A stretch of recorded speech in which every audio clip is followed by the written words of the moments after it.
I go dey drive for Lagos, and I'll be driving like this, and I'll just be crying. I won't know. It's when I will hit somebody. Wow. That no, I hit the one. I just hear boom. That's when I woke up to say, what's happening? You was on there. I go just wonder they will see me crying. Oh, sorry, Mr. Man, take care of yourself. Whatever you are going through, they go. At that point, now my friend, somebody, Mr. Sam say, oh, you will just die. They will say you better go and get a driver. I say, I'm not a good driver. That's how to get to. I say, any time I want to just be driving me. I had to go for my own therapy. I had to go through my own healing process. It's not easy. Do you know what it is? There were times, because I love cooking. I cook. I take my children to school. I do school run. I do homework. I'm a handsome dad. Do you understand? And to now come home, nobody's there. You're all alone. There are times that I will cook 2 jerrycans of rice, and I'm the only one at home. Wow. So all this divorce, you better don't enter divorce. It's not something you should do. So I will cook 2 jerrycans of rice. Yes. I go don't cook finish. Serve 4 plates. Put for table. Wow. Only to discover, so look, you are the only one in this house. Man of God, with mental health issue. I go serve food for 4 people. There be spirit. There be spirit. Serve food for 4 people. God, this pain is too much. I can't do this. The video we just watched is a proof that mental health challenges does not respect title, gender, or spiritual status. Most people, especially from the part of the world I come from, they don't take care of their mental health like the way they take care of their physical health.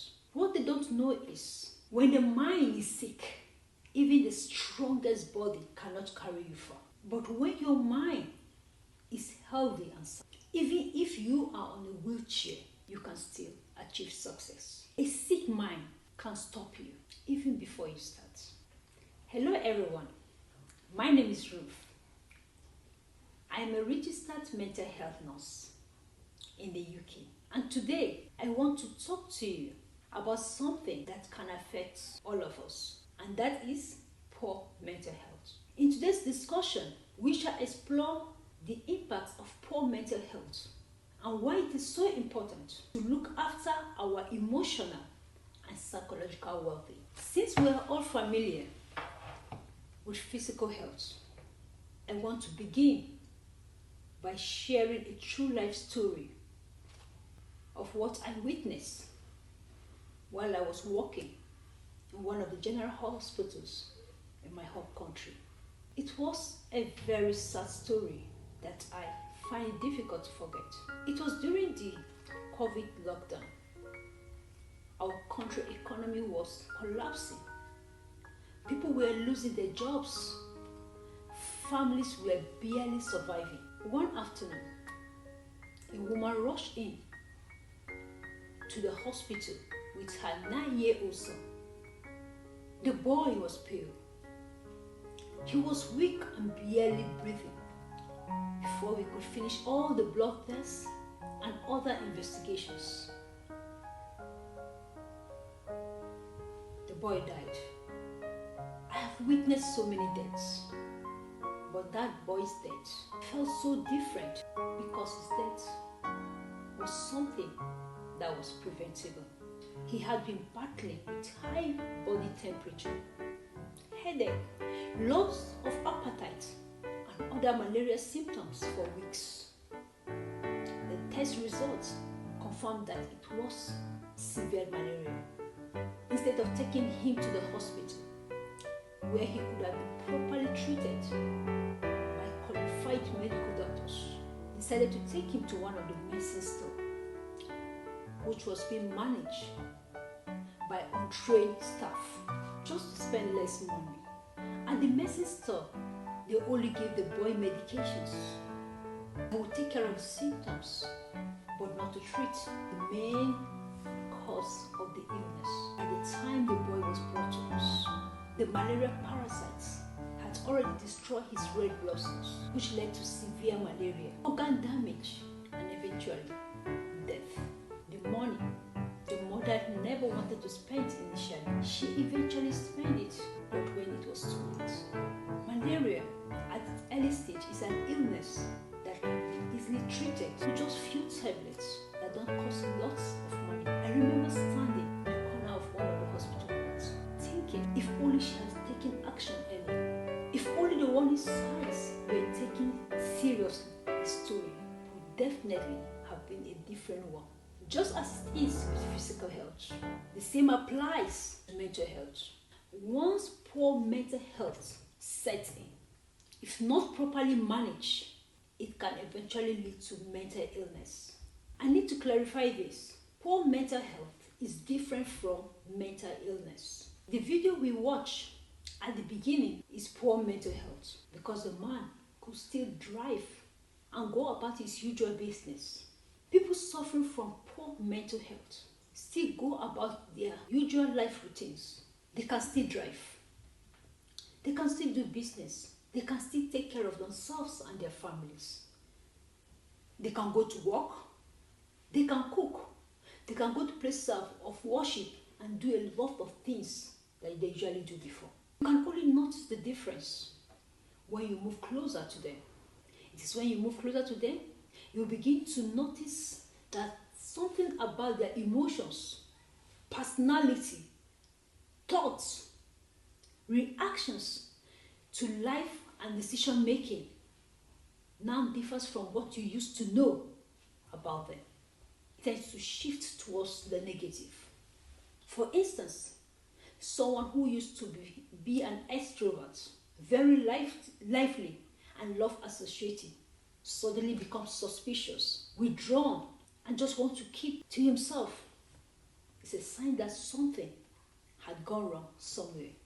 We often focus so much on our physical health, checking our blood pressure, treating fever, eating right, and so on.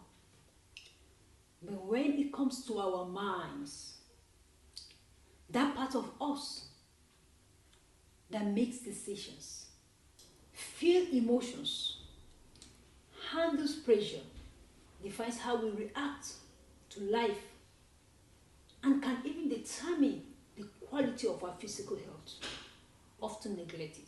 I want to sincerely plead with every one of us that's listening to this to begin to prioritize our mental health just as we do with our physical health.